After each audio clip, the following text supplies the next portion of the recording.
Welcome back to Hot Flashes and Cool Topics podcast. We have been looking forward to this interview with Amy Morin today.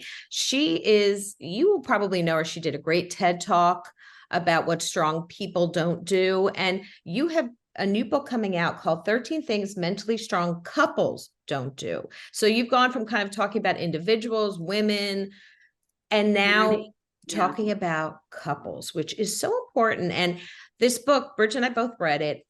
And we really felt, let me start by saying, welcome to the show, Amy. Thank you. Thank you for having me. Colleen's excited about this. I'm already off on a tangent about the book. As am I, yes.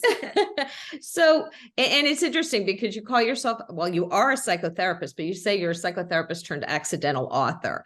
And your books have really hit a nerve, have really touched people because instead of saying you have to do this, this, and this, you're saying, don't avoid these like stop signs. Don't do this. And it's a different way people can look at it. So in this new book that just came out, it's called 13 Things Mentally Strong Couples Don't Do.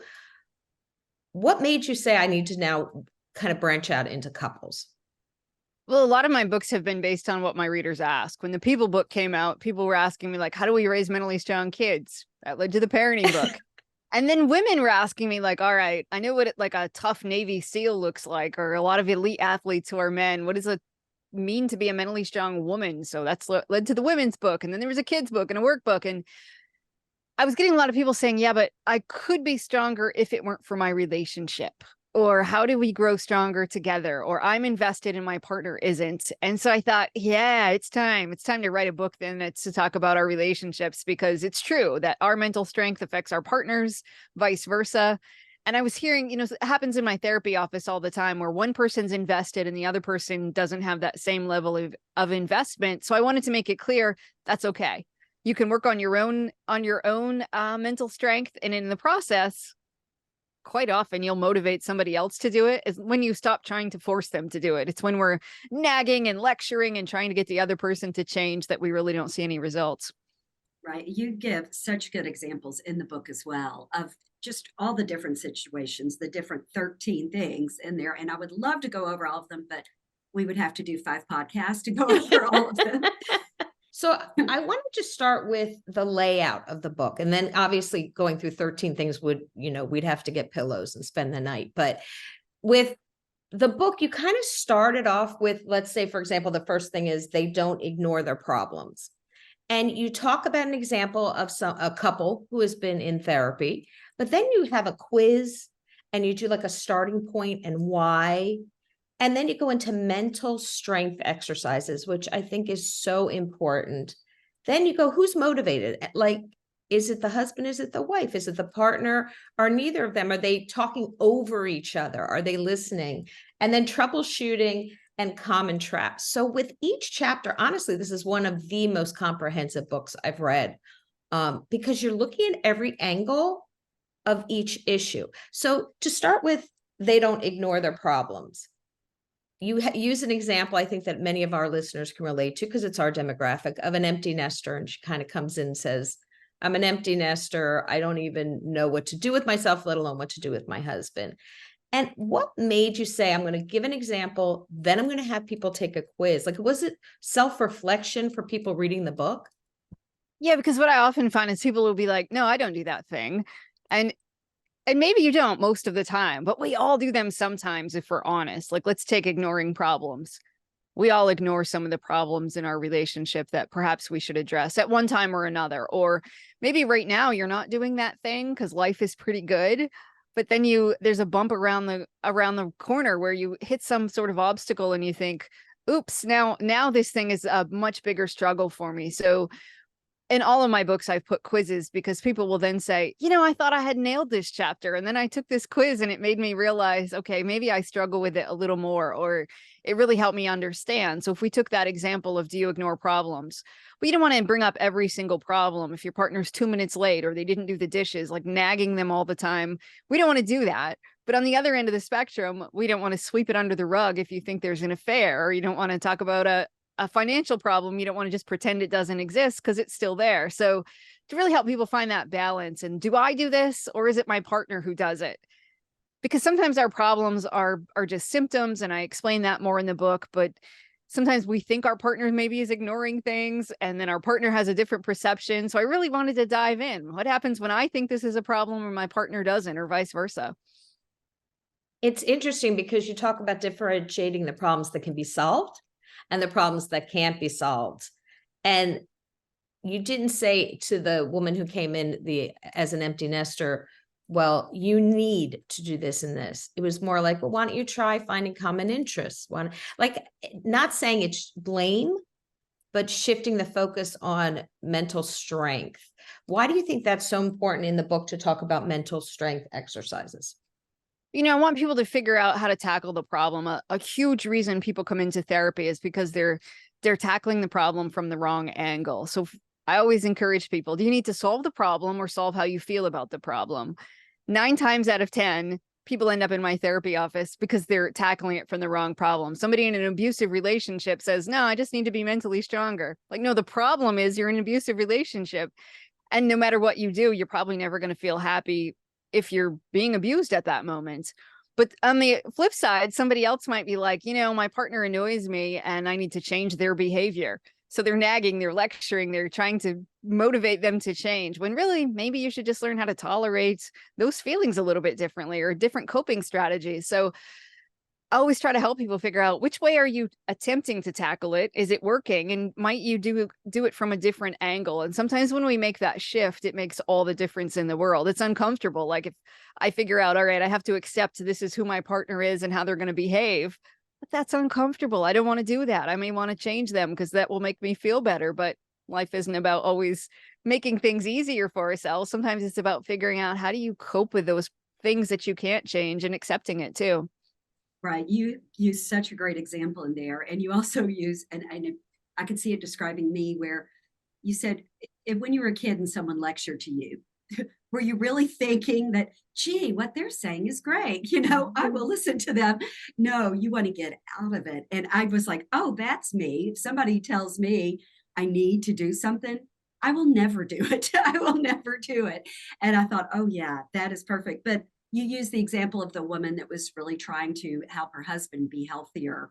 But the whole method she was using was just making him further away, just pushing him away. But I love the example that you used. Do you want to share just a little bit about what you advised her to do? Yeah. So I think you're referring to the chapter where there's a woman trying to fix her husband. And Right. he had Number some health 6. issues. Number 6. He- They don't try to fix each other. He Yes. had diabetes, some health issues, and he was drinking a lot. So she thought perhaps if she just, she could talk him out of it. If I just educate him enough, if I remind him that alcohol is really bad for your diabetes, he'll quit. But that's not usually the case. It's not usually a lack of education. People, like, we all know that junk food is bad, or people know that smoking is bad, yet they still do it. So lecturing people doesn't work. So if you want to fix somebody, you really have to start with yourself. And in the therapy office, we often talk about how a relationship is like a dance. You drag somebody out on the dance floor and try to force them to dance, it's not going to go well. But if you're already dancing with somebody and you kind of change your dance steps, the other person naturally changes theirs. So whenever you want to make a change in your relationship, it starts by saying, well, what could I do differently? Maybe I'm going to respond to my partner differently. Maybe I'm going to ignore certain things. And so in this particular example, this woman, we discovered that when her husband came home from the bar, she would yell and scream at him, which then, of course, had the opposite effect of what she wanted. He was like, why would I come home then if you're going to yell at me when I walk through the door? So our strategy became, let's use some positive reinforcement for the behavior you want to see. You want him to come home and have a wonderful evening. So let's treat him with kindness when he comes home straight from work and he didn't stop at the bar. You make a great dinner, you talk about how much you enjoy his company, and reinforce the good things that you're seeing. And when she started to make those shifts, then he wasn't on the defense all the time. And he started to talk a little bit more about his emotions and the struggles, and okay, maybe I'll see a doctor. But when we lecture people, or when we're telling them what to do, it actually reinforces their behavior, because they think, if I were to lecture you about a behavior I don't like to see, you're just going to think of all of your rebuttals about why you love that thing that you're doing, whether we're talking about drinking or smoking or something like that. Research will show the more you talk about all the reasons you love it, the more that you actually love that thing, and the less likely you are to stop it. So the strategy isn't about lecturing somebody. Sometimes it's about, how do I change my behavior so that you come to that conclusion that it's not working for you? And you also talk about the fact that in starting to do that approach of lecturing, it's changing your dynamic of a relationship. You're no longer kind of husband and wife or partners. You're now like mom and lecturing child. And, you know, Bridget and I have both been married over 30 years to we're both very happily married to our husbands. And I can say in reading your book, I would have answered different things different ways depending on the decade. You know what I mean? Like younger, with the younger kids when they were home, I would have been like, I need more help. You need to come home and help. It's interesting how the dynamics change. And I think once you reach a certain stage in life, a lot of this stuff doesn't seem as important as it used to seem. But the second thing you talked about was they don't keep secrets. And one thing I found interesting in that chapter was that you differentiate between personal privacy and secrets. Can you talk about that? Yeah, I think a lot of couples don't ever have that discussion of what's our expectation of what it's okay to keep private versus what constitutes a secret.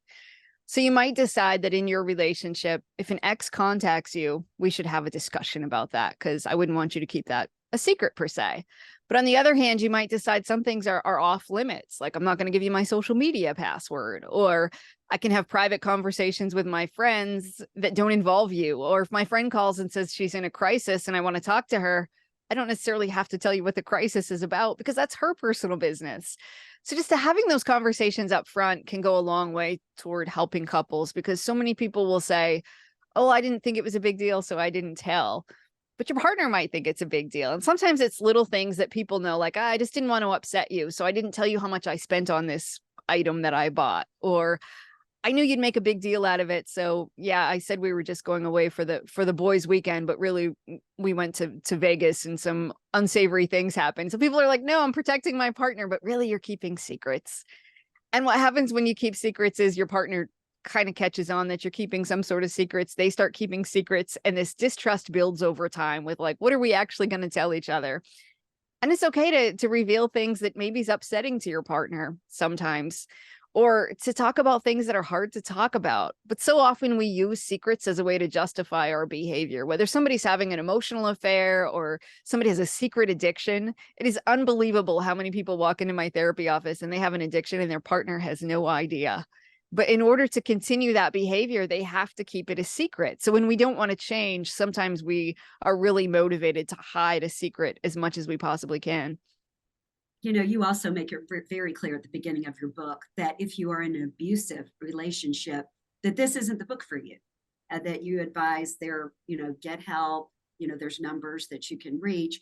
But another thing that goes with secrets is the abuse. You make it clear that abuse is when they keep you from your family. Can you talk a little bit about that? Because sometimes families, it's a good thing you're not talking to your family, but most of the time it's not that case. Yeah, there's that. I think a happy medium to be struck as well. So for a couple who's maybe struggling with infertility, to have a conversation. Are we going to tell anybody about this? And you might decide for now, let's keep it between the two of us. It's great for couples to have those sorts of boundaries. But on the other hand, what you don't want is like you say, if it's an abusive relationship where your partner says, you can't tell your mother that this just happened, or I don't want you talking to anybody about anything stressful going on in the home, that's when it becomes a burden and it's really unhealthy. So I always encourage couples who are in healthy relationships to have those conversations about the secrets between the two of you, like what's going to be family business. You have a child who's struggling at school. Is it okay to talk about that? Or for somebody who says, my partner has a drug or alcohol problem, I need support. I don't want to hold on to this as a secret. Then maybe you go to a support group as opposed to telling your mom about everything going on at home. So just making sure that you have some support, but that at the same time, you aren't breaking the confidence between you and your partner. That kind of plays into a few of the other don'ts, like don't become a martyr or don't use your emotions as weapons. And I think that at least from generations that are just starting to get married, maybe married the first 10, 15 years, they're coming into the marriage with debt, or they're coming into the marriage with childhood trauma. How can they communicate in a way where they don't feel like either they're becoming a martyr or they're weaponizing the trauma? Yeah. Oh, that's a great question because we see that a lot. I mean, who doesn't have some unhealed wounds? And our childhood example of what a healthy relationship looks like as we become adults, sometimes we realize, oh, maybe that wasn't quite what I thought it was, or perhaps in a healthy relationship people treat each other differently than I imagined. So I think it is important to talk about those things, bring it up, discuss, well, when I was a kid, this is what I learned, or this is what I saw, or this coping strategy that I had when I was 7 worked really well. It doesn't serve me at the age of 37, perhaps. So I think that self-awareness is key when it comes to, say, weaponizing our emotions. Sometimes people figure out, when I cry, I get what I want. Again, maybe that worked for you when you were 7. When you're 37 and you're not getting your way and you're like, I can turn on the waterworks, and then suddenly people feel sorry for me, it starts to create problems in your life. So I always encourage people, if you have some unhealed wounds, go to individual therapy. If your partner's willing, that maybe they can be brought into the therapy too, because perhaps that's healthy to figure out, how do we solve conflicts in a healthier way than what we're used to. Otherwise, those things fester and they're really hard to address. Along those lines, what you grow up with and what you witness in your home, you also have the don't communicate with disrespect and don't blame each other for their problems. And, just like you said, that's what maybe they saw in their home. And can you address how some steps that they could take to not do those things? It's really healthy, I think, for families to sit down and say, like, what are our emotional rules in our home? Because we don't even realize what those are. So you might have grown up in a home where doors were slammed, or people went to their room and sulked for hours.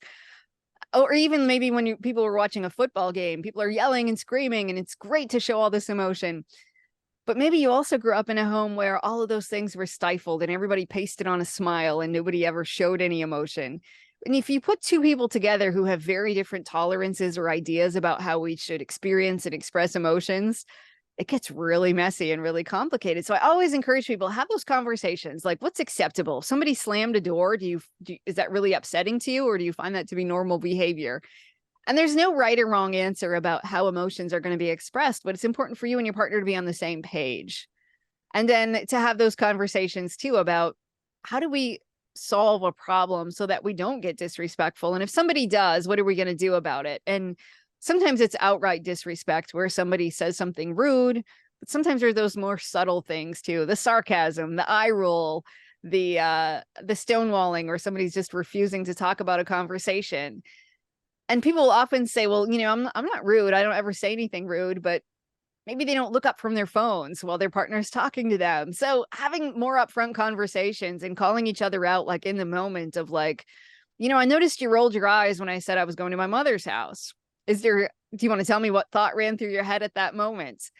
And if we could be more open about that, there's so many subtle things that we notice, we don't say, and then they kind of fester over a while. So then I interpret your eye roll, meaning you don't like it when I go to my mother's, or you are annoyed by the fact that I spend Sunday afternoons with my mother. So then it like becomes this bigger issue that if we just talked about it, like, okay, you don't like that behavior, I'm going to keep doing it anyway, but how do we live together in a harmoniously way anyway? That kind of leads me to the thought of, in the book, and I'm not sure which section it talked about, to have conversations not in the heat of the moment, to have them in kind of a neutral setting, which I think is oftentimes hard to do because people let the emotion, but when the emotions carry, you're not really listening to the other person. And it's almost like you want to say to them, what I heard you say is this, this, and this. Can you talk about kind of taking the emotion and setting that aside to have a conversation that's calmer and more effective? Yeah, we know from the research that as our emotion goes up, our intelligence literally goes down. So if somebody gave you an IQ test when you were really angry, you would score worse than if you took it when you were calm.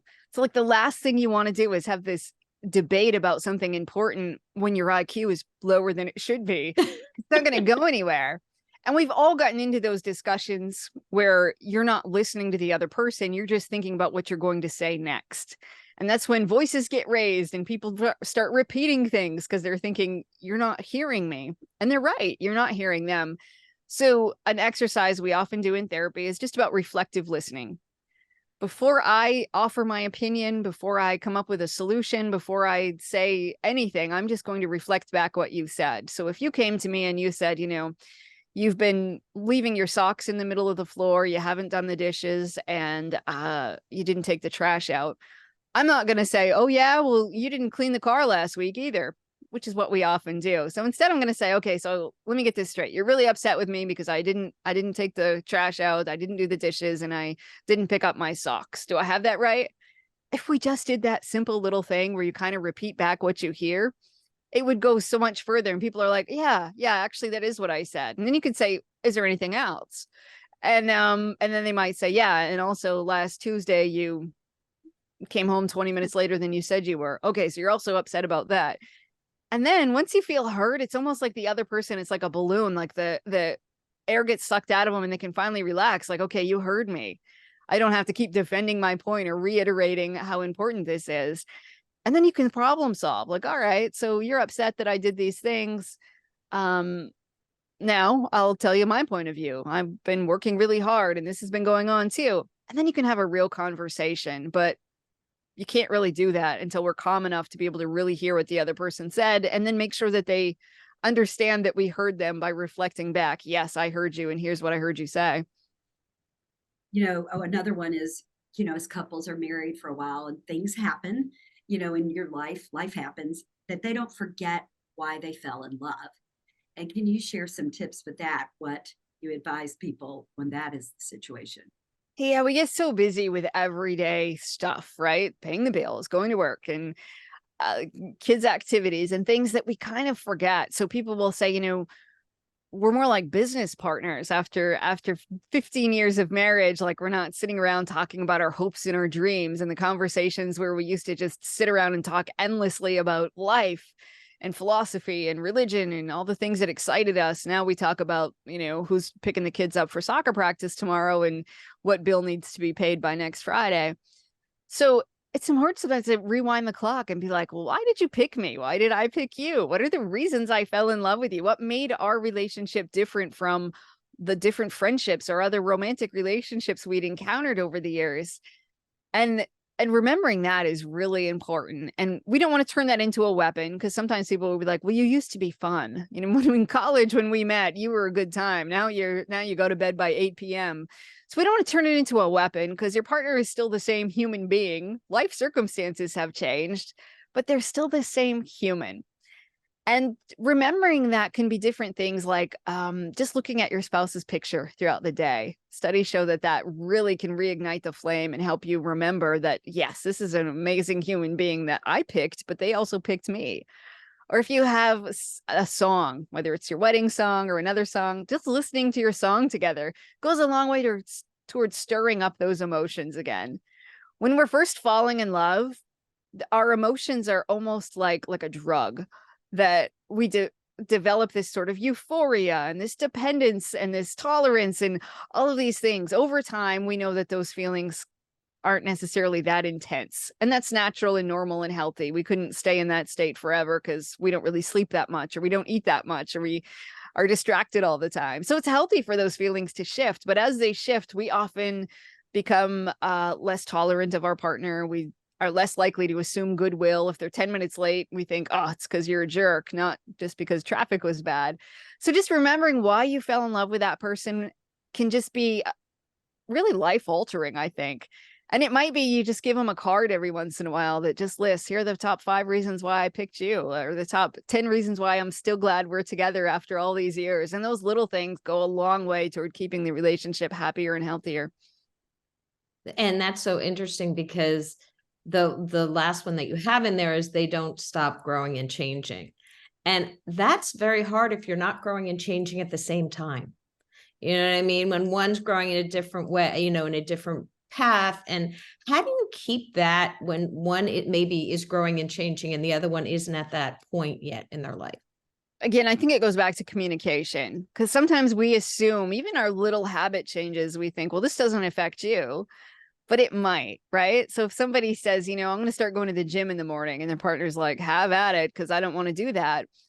Well, going to the gym earlier might mean that you then go to bed earlier. So then, because you go to sleep first, maybe you don't have 20 minutes to connect before bed anymore. And it does affect your relationship, and it does affect your partner.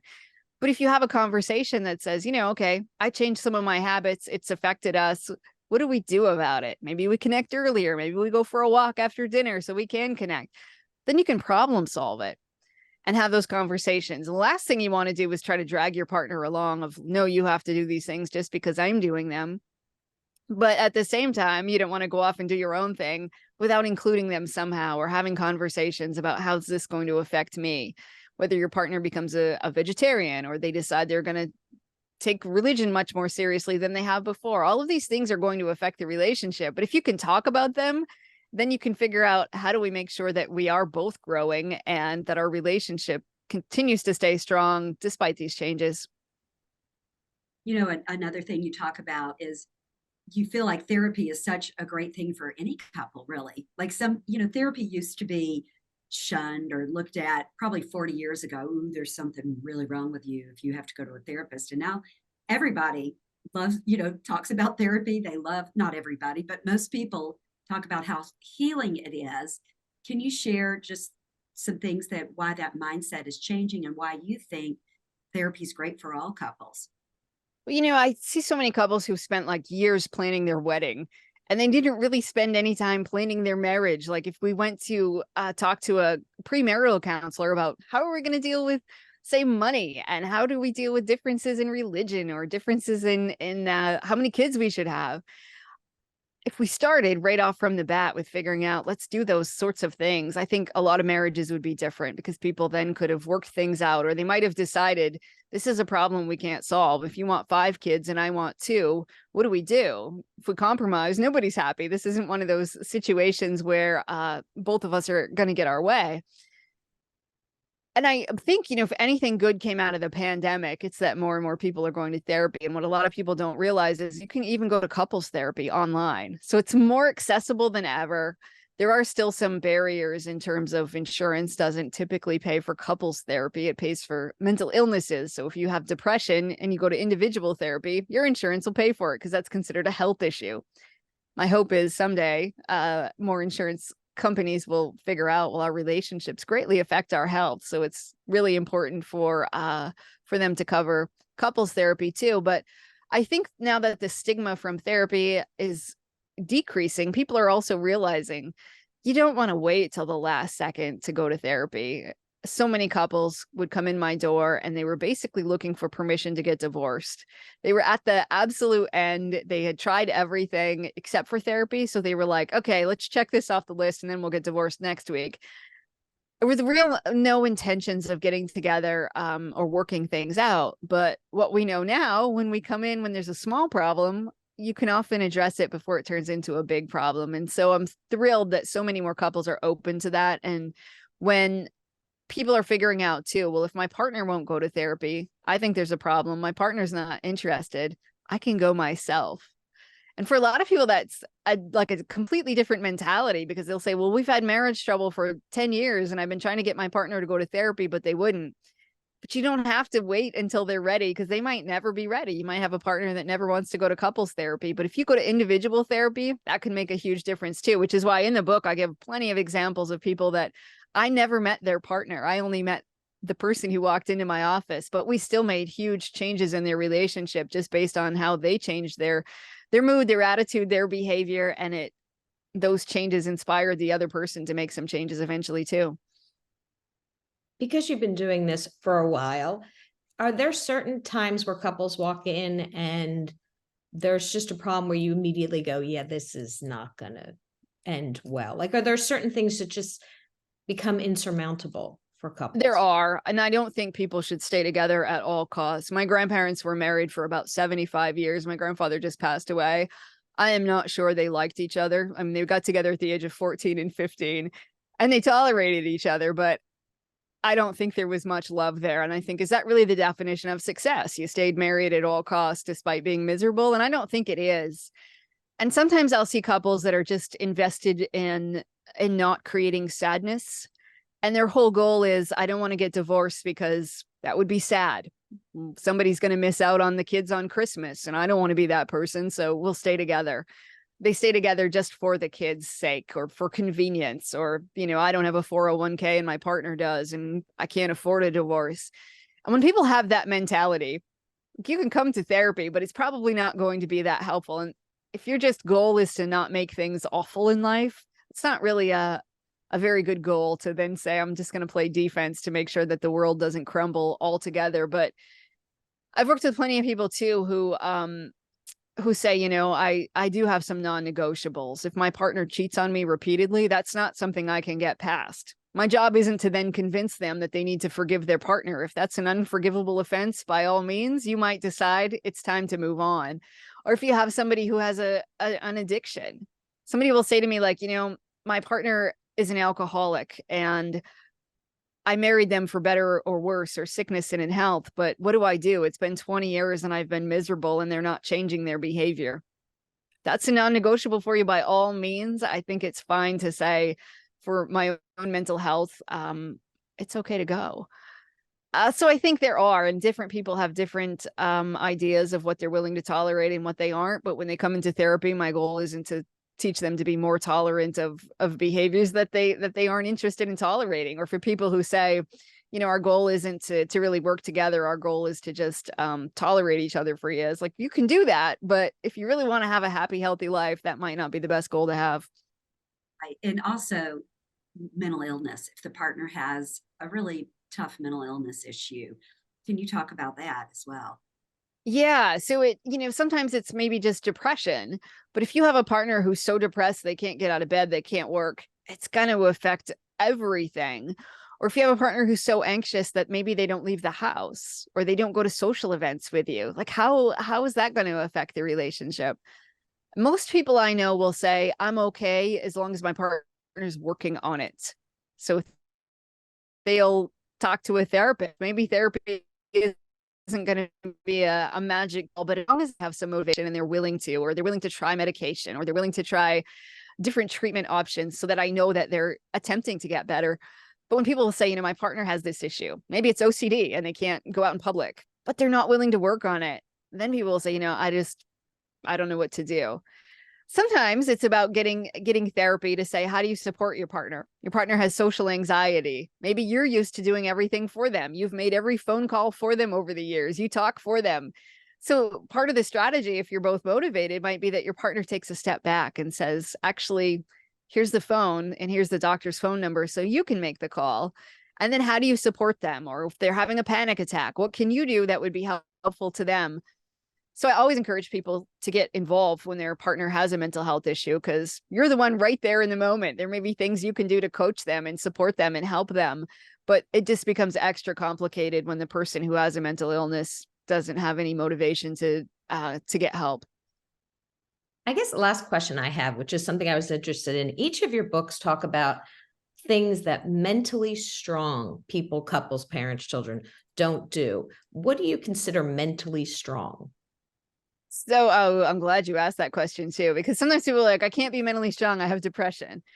But mental strength and mental health are two completely different things. So it makes more sense to our brains when we think about it in something tangible like physical strength and physical health. And we don't doubt that. You could go to the gym and you can lift weights and that would make you physically stronger. Doesn't guarantee you won't ever get a physical health problem. You might still get high cholesterol. And nobody doubts that, or they don't say it's a weakness. It's just maybe genetics, or it's just your life experience, or same as with mental strength and mental health. Building mental strength certainly improves your mental health. And if you have a mental health issue, you can still choose to be mentally strong by doing these exercises every day. It's just a complicating factor. So when we talk about mental strength, it's really three things: the way you think, the way you feel, and the way you behave. So thoughts, we can't always control the automatic thought that pops into our head. It's going to be a bad day. This is awful. But you can then control how you respond to those thoughts. So building mental strength is about reframing some of those unhelpful thoughts. And then there's the emotional piece. It's not about being happy all the time. It's knowing, okay, sometimes sadness is healing, or it's okay to be anxious.